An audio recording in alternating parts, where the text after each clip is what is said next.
Hello friends, ನಿಮಗೆಲ್ಲ ಮತ್ತೊಂದು ವಿಡಿಯೋಗೆ ಸ್ವಾಗತ. ಫ್ರೆಂಡ್ಸ್, ನೀವೆಲ್ಲ ಟಿವಿ ನ್ಯೂಸ್ಗಳಲ್ಲಿ ಸೋಷಿಯಲ್ ಮೀಡಿಯಾಗಳಲ್ಲಿ ರಾಮ ಮಂದಿರವಾಯಿತು, ಈಗ ಜ್ಞಾನವಾಪಿಯಲ್ಲಿ ದೇವಸ್ಥಾನ ಕಟ್ಟಬೇಕು ಅನ್ನುವಂತಹ ಸುದ್ದಿಗಳನ್ನ ವರದಿಗಳನ್ನ ನೋಡ್ತಾನೆ ಇದ್ದೀರಾ. ಏನಿದು ಜ್ಞಾನವಾಪಿ? ಇಲ್ಲೂ ಕೂಡ ರಾಮ ಮಂದಿರದ ರೀತಿ ದೇವಸ್ಥಾನವನ್ನ ಕೆಡವಿ ಮಸೀದಿಯನ್ನ ಕಟ್ಟಿದ್ರ? ಏನಿದರ ಸತ್ಯಕತೆ ಅನ್ನೋದನ್ನ ಇವತ್ತಿನ ಈ ಒಂದು ವಿಡಿಯೋದಲ್ಲಿ ನೋಡೋಣ. ವಿಡಿಯೋ ತುಂಬಾನೇ ಇಂಟ್ರೆಸ್ಟಿಂಗ್ ಆಗಿದೆ ಸ್ನೇಹಿತರೆ. ವಿಡಿಯೋನ ಎಲ್ಲೂ ಸ್ಕಿಪ್ ಮಾಡದೆ ಸಂಪೂರ್ಣವಾಗಿ ನೋಡಿ.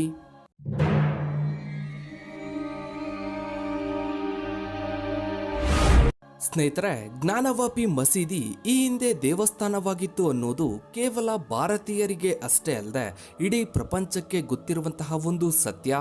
ಈಗಿದ್ರೂ ಕೂಡ ಜ್ಞಾನವಾಪಿಯಲ್ಲಿ ಮಸೀದಿ ಹಾಗೂ ಮಂದಿರದ ಹೆಸರುಗಳಲ್ಲಿ ವಾದ ವಿವಾದಗಳು ನಡೀತಾನೆ ಇದ್ವು. ಇದೀಗ ಪುರಾತತ್ವ ಸರ್ವೆ ಇಲಾಖೆ ಈ ವಾದಗಳಿಗೆ ವೈಜ್ಞಾನಿಕ ಸಾಕ್ಷ್ಯವನ್ನ ಕೊಟ್ಟಿದೆ. ಇದಷ್ಟೇ ಅಲ್ಲದೆ ಕನ್ನಡ, ತೆಲುಗು, ದೇವನಗರಿ ಭಾಷೆಗಳ ಶಿಲಾ ಶಾಸನಗಳು ಕೂಡ ಈ ಮಸೀದಿಯಲ್ಲಿ ಪತ್ತೆಯಾಗಿವೆ. ದೇವಸ್ಥಾನದ ಮೇಲೆ ಕಟ್ಟಿರುವ ಈ ಮಸೀದಿ ನಿರ್ಮಾಣದ ಬಗ್ಗೆ ಔರಂಗಜೇಬ್ ಬರೆಸಿದ್ದ ಶಾಸನವೂ ಕೂಡ ಇಲ್ಲಿ ಸಿಕ್ಕಿದೆ. ಈ ಹಿಂದೆ ದೇವಾಲಯವಾಗಿದ್ದ ಜ್ಞಾನವಾಪಿಯಲ್ಲಿ ಪುರಾತತ್ವ ಸರ್ವೆ ಇಲಾಖೆಗೆ ಒಟ್ಟು 34 ಶಿಲಾ ಶಾಸನಗಳು ಪತ್ತೆಯಾಗಿವೆ. ಈ 34 ಶಿಲಾ ಶಾಸನಗಳಲ್ಲಿ ಕನ್ನಡದ ಒಂದು ಶಿಲಾ ಶಾಸನವೂ ಕೂಡ ಪುರಾತತ್ವ ಸರ್ವೆ ಇಲಾಖೆಗೆ ಸಿಕ್ಕಿದೆ. ಇನ್ನು ಇದರ ಜೊತೆಗೆ ತೆಲುಗು ಹಾಗೂ ದೇವನಗರಿ ಭಾಷೆಗಳ ಶಿಲಾ ಶಾಸನವೂ ಕೂಡ ಇಲ್ಲಿ ಪತ್ತೆಯಾಗಿದೆ. ಸ್ನೇಹಿತರೆ, ಜ್ಞಾನವಾಪಿ ಅಂದ್ರೆ ಜ್ಞಾನದ ಬಾವಿ ಅಂತ ಅರ್ಥ. ಈಗ ಸಾಕಷ್ಟು ಜನರ ಕುತೂಹಲಕ್ಕೆ ಕಾರಣವಾಗಿರುವುದು ಕೂಡ ಇದೆ. ಸಹಜವಾಗಿ ಭಾರತೀಯ ಸಂಸ್ಕೃತಿಯಲ್ಲಿ ದೇವಸ್ಥಾನಗಳಲ್ಲಿ ಬಾವಿಯನ್ನ ನೋಡಬಹುದು, ಆದ್ರೆ ಇಲ್ಲಿ ಮಸೀದಿಯಲ್ಲಿ ಯಾಕೆ ಬಾವಿ ಇದೆ? ಶಿವನ ದೇವಸ್ಥಾನ ಕೆಡವಿ ಮಸೀದಿ ನಿರ್ಮಾಣ. ಜ್ಞಾನವಾಪಿಯಲ್ಲಿ ಈ ಹಿಂದೆ ಶಿವನ ದೇವಾಲಯವಿತ್ತು ಎಂಬ ಮಾಹಿತಿ ಇತಿಹಾಸದಲ್ಲಿದೆ. ದೇವಾಲಯದ ಆವರಣದಲ್ಲಿ ಬಾವಿಯೂ ಇದೆ. ಈ ಬಾವಿಯನ್ನೇ ಜ್ಞಾನದ ಬಾವಿ ಎಂದು ಕರೆಯಲಾಗ್ತಾ ಇತ್ತು. 1669ರಲ್ಲಿ ಔರಂಗಜೇಬ್ನ ಆಡಳಿತಾವಧಿಯಲ್ಲಿ ಈ ದೇವಾಲಯವನ್ನ ಕೆಡವಿ ಅಲ್ಲಿ ಮಸೀದಿಯನ್ನ ನಿರ್ಮಿಸಲಾಗಿತ್ತು ಎಂಬ ಐತಿಹಾಸಿಕ ವಿವರಣೆಯೂ ಇದೆ. ಧ್ವಂಸಗೊಂಡ ವಿಶ್ವೇಶ್ವರ ದೇವಸ್ಥಾನದ ಇತಿಹಾಸವೇನು? ಪುರಾಣಗಳಲ್ಲಿ ಪ್ರಸ್ತಾಪವಾಗಿರುವಂತೆ ಭಾರತದಲ್ಲಿರುವ 12 ಜ್ಯೋತಿರ್ಲಿಂಗಗಳ ಪೈಕಿ ಕಾಶಿ ವಿಶ್ವೇಶ್ವರ ಲಿಂಗವು ಒಂದಾಗಿದೆ. ಕಾಶಿಯಲ್ಲಿದ್ದ ವಿಶ್ವೇಶ್ವರ ದೇವಾಲಯ ಎಷ್ಟು ಸಾವಿರ ವರ್ಷಗಳ ಹಿಂದಿನದ್ದು ಎನ್ನುವ ಬಗ್ಗೆ ಇನ್ನೂ ಮಾಹಿತಿ ಇಲ್ಲ. ಇದು ಅನಾದಿ ಕಾಲದಿಂದಲೂ ಇದ್ದಂತಹ ದೇವಾಲಯವಾಗಿದ್ದು, ದೇವಾಲಯದ ಗರ್ಭಗುಡಿಯಲ್ಲಿದ್ದ ಶಿವಲಿಂಗವು ಉದ್ಭವ ಮೂರ್ತಿ ಎಂದು ನಂಬಲಾಗಿದೆ. ಸುಮಾರು 2050 ವರ್ಷಗಳ ಹಿಂದೆ ರಾಜ ವಿಕ್ರಮಾದಿತ್ಯ ಈ ದೇಗುಲವನ್ನ ಪುನರ್ ನಿರ್ಮಾಣ ಮಾಡಿದ್ದ. ಇದಾದ ಬಳಿಕ ಬನಾರಸ್ನ ನಾರಾಯಣ ಭಟ್ಟ ಎಂಬುವವರು ರಾಜ ತೋದರ್ಮಾಲ್ನ ನೆರವಿನೊಂದಿಗೆ ಶಿಥಿಲವಾಗಿದ್ದ ಈ ದೇಗುಲವನ್ನ ಮತ್ತೆ ಕಟ್ಟಿಸ್ತಾರೆ. ಮೊಘಲ್ ದೊರೆ ಅಕ್ಬರ್ನ ಆಳ್ವಿಕೆಯಲ್ಲಿ ಸಾಮಂತನಾಗಿದ್ದ ರಾಜ ತೋದರ್ಮಾಲ್ 16ನೇ ಶತಮಾನದಲ್ಲಿ ಈ ದೇಗುಲ ನಿರ್ಮಿಸಿದ್ದ.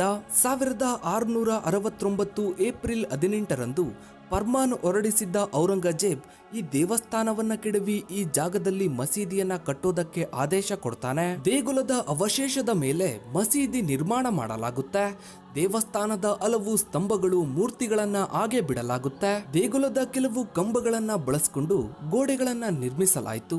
ಇನ್ನು ದೇಗುಲದ ಆವರಣದಲ್ಲಿ ಇದ್ದ ಜ್ಞಾನದ ಬಾವಿ ಹೆಸರನ್ನ ಬಳಸಿ, ಅಂದ್ರೆ ಜ್ಞಾನವಾಪಿ ಹೆಸರನ್ನ ಬಳಸಿ ಜ್ಞಾನವಾಪಿ ಎಂಬ ಹೆಸರನ್ನ ಇಡಲಾಯಿತು. ಈ ದೇವಸ್ಥಾನ ಕೆಡವಲು ಕಾರಣವೇನು? ಕೆಲವು ಇತಿಹಾಸ ಪಂಡಿತರ ಪ್ರಕಾರ ಈ ದೇಗುಲ ಧ್ವಂಸಕ್ಕೂ ಧಾರ್ಮಿಕ ನಂಬಿಕೆಗಳಿಗೂ ಸಂಬಂಧ ಇಲ್ಲ ಎಂದು ಅಭಿಪ್ರಾಯವಿದೆ. ರಾಜಕೀಯ ಕಾರಣಗಳಿಗಾಗಿ ತನ್ನ ಪ್ರಾಬಲ್ಯವನ್ನ ಸ್ಥಾಪಿಸಲು ಮಂದಿರ ಕೆಡವಿ ಔರಂಗಜೇಬಲ್ಲಿ ಮಸೀದಿಯನ್ನ ಕಟ್ಟಿಸಿದ್ದ ಎಂದು ಕೆಲವರು ಹೇಳ್ತಾರೆ. ಆದ್ರೆ Oxford world history of empire ಎಂಬುವ ಪುಸ್ತಕದಲ್ಲಿ ಔರಂಗಜೇಬ್ನ ಧಾರ್ಮಿಕ ಕರ್ಮಾಟತನವೇ ದೇಗುಲ ಕೆಡವಲು ಕಾರಣ ಎಂದು ಸ್ಪಷ್ಟವಾಗಿ ನಮೂದಿಸಲಾಗಿದೆ. ಇದರ ಜೊತೆಯಲ್ಲಿ ಸ್ಥಳೀಯ ರಾಜಕೀಯ ಕೈವಾಡ ಇರಬಹುದು ಎಂದು ಹೇಳಲಾಗುತ್ತೆ. ಇಸ್ಲಾಮಿಕ್ ಆಚರಣೆಗಳಿಗೆ ಬನಾರಸ್ನ ಜಮೀನ್ದಾರರು ಅಡ್ಡಿಪಡಿಸಿದ್ದ ಕಾರಣಕ್ಕೆ ಅವರಿಗೆ ತಿರುಗೇಟು ನೀಡಲು ಔರಂಗಜೇಬ್ ದೇಗುಲ ಧ್ವಂಸ ಮಾಡಿರಬಹುದು ಅಂತ ಹೇಳಲಾಗುತ್ತೆ. ದೇವಸ್ಥಾನ ಮರು ನಿರ್ಮಾಣಕ್ಕೆ ಹಲವು ಯತ್ನ. 1698ರಿಂದಲೇ ವಿಶ್ವೇಶ್ವರ ದೇಗುಲ ಮರು ನಿರ್ಮಾಣಕ್ಕೆ ಪ್ರಯತ್ನಗಳು ಆರಂಭಗೊಂಡವು. ಜೈಪುರದ ಅರಸ ಭೀಷಣ್ ಸಿಂಗ್ ಸ್ಥಳದ ಸರ್ವೆ ಕಾರ್ಯ ಕೂಡ ನಡೆಸಿದ್ದ. ಮಸೀದಿ ಸ್ಥಳವನ್ನ ಖರೀದಿಸಿ ದೇಗುಲ ನಿರ್ಮಿಸಲು ಪ್ರಯತ್ನಿಸಿದ್ದ, ಆದ್ರೆ ಅದು ಸಾಧ್ಯವಾಗಿರಲಿಲ್ಲ. 1700ರ ಸುಮಾರಿನಲ್ಲಿ ಮಸೀದಿಗೆ ಹೊಂದಿಕೊಂಡ ಜಾಗದಲ್ಲೇ ಆದಿ ವಿಶ್ವೇಶ್ವರ ದೇಗುಲವನ್ನ ಭೀಷಣ್ ಸಿಂಗ್ನ ಉತ್ತರಾಧಿಕಾರಿ ಸವಾಯಿ ಜೈ ಸಿಂಗ್ ಕಟ್ಟಿಸ್ತಾರೆ. ಇನ್ನು 18ನೇ ಶತಮಾನದ ಹೊತ್ತಿಗೆ ಈ ಪ್ರದೇಶ ಲಕ್ನೋನ ನವಾಬ ಹಾಗೂ ಬ್ರಿಟಿಷರ ಆಳ್ವಿಕೆಗೆ ಒಳಪಟ್ಟಿತ್ತು. ಈ ವೇಳೆ ಮರಾಠರು ಕಾಶಿಯ ಪುನರುತ್ಥಾನಕ್ಕೆ ಶ್ರಮಿಸಿದ್ರು. ಮರಾಠರ ಅರಸ ನಾನಾ ಫಡ್ನವೀಸ್ ಮಸೀದಿಯನ್ನ ಕೆಡವಿ ದೇಗುಲವನ್ನ ಕಟ್ಟಲು ಚಿಂತೆ ನಡೆಸಿದ್ದ.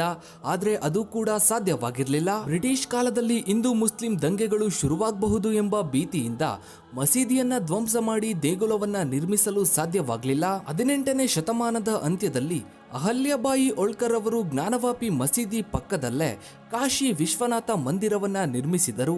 ಈ ದೇವಸ್ಥಾನವನ್ನ ನಾವು ಈಗಲೂ ಕೂಡ ನೋಡಬಹುದು. ಮೂಲ ಶಿವಲಿಂಗ ಪತ್ತೆ. ಔರಂಗಜೇಬ್ನ ಸೇನೆ ವಿಶ್ವೇಶ್ವರ ದೇಗುಲದ ಮೇಲೆ ದಾಳಿಯನ್ನ ನಡೆಸಿದ ವೇಳೆ ದೇಗುಲದ ಪುರೋಹಿತರು ಹಾಗೂ ಶಿವಲಿಂಗದ ಮೂಲ ವಿಗ್ರಹವನ್ನ ಜ್ಞಾನವಾಪಿ ಬಾವಿಯಲ್ಲಿ ಬಚ್ಚಿಟ್ಟಿದ್ದರು ಎಂಬ ಮಾಹಿತಿ ಇದೆ. ಸಾಕಷ್ಟು ಹಿಂದೂ ದೇವತೆಗಳ ಮೂರ್ತಿ ಪತ್ತೆ. ಎಎಸ್ಐ ಸರ್ವೆ ವೇಳೆ ಮಸೀದಿಯಲ್ಲಿ ಲೆಕ್ಕವಿಲ್ಲದಷ್ಟು ಹಿಂದೂ ದೇವರುಗಳ ಮೂರ್ತಿಗಳು ಪತ್ತೆಯಾಗಿವೆ. ಕೆಲವು ಮೂರ್ತಿಗಳನ್ನ ವಿರೂಪಗೊಳಿಸಲಾಗಿದೆ, ಮತ್ತೆ ಕೆಲವು ಗೋಡೆಯಲ್ಲಿ ಗಾರೆ ಸಮೇತ ಮುಚ್ಚಲಾಗಿದೆ. ಮೂರ್ತಿಗಳ ಜೊತೆಗೆ ಕೆತ್ತನೆ ಮಾಡಲಾದ ಪಕ್ಷಿಗಳು ಹಾಗೂ ಪ್ರಾಣಿಗಳ ಶಿಲೆಗಳು ಕೂಡ ಪತ್ತೆಯಾಗಿವೆ. ಇನ್ನು ಮಸೀದಿಯ ಒಂದು ರೂಮ್ನಲ್ಲಿ ಫಲಕ ಕೂಡ ಸಿಕ್ಕಿದೆ. ಈ ಫಲಕದಲ್ಲಿ ಔರಂಗಜೇಬ್ನ ಕಾಲದಲ್ಲಿ ಮಸೀದಿ ನಿರ್ಮಾಣ ಮಾಡಲಾಗಿತ್ತು ಎಂಬ ಮಾಹಿತಿ ಇದೆ. ಅರಬಿಕ್ ಹಾಗೂ ಪರ್ಷಿಯನ್ ಭಾಷೆಯಲ್ಲಿ ಈ ಶಾಸನ ಇದೆ. ಜ್ಞಾನವಾಪಿಯಲ್ಲಿ ಮಸೀದಿಗೂ ಮೊದಲೇ ದೇವಸ್ಥಾನ ಇತ್ತು ಅನ್ನೋದಕ್ಕೆ ಸಾಕಷ್ಟು ಸಾಕ್ಷಿಗಳು ಸಿಕ್ಕಿವೆ.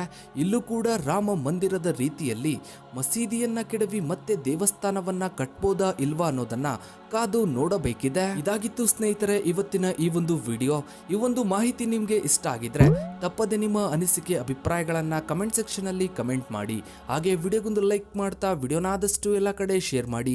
ಇದೇ ರೀತಿಯ ಮಾಹಿತಿಗಳಿಗಾಗಿ ತಪ್ಪದೆ ನಮ್ಮ ಚಾನಲ್ ಅನ್ನ ಸಬ್ಸ್ಕ್ರೈಬ್ ಮಾಡ್ಕೊಳ್ಳಿ. ಹಾಗೆ ಪಕ್ಕದಲ್ಲಿ ಕಾಣೋ ಬೆಲ್ ಐಕಾನ್ ಕೂಡ ಕ್ಲಿಕ್ ಮಾಡಿ. Thanks for watching.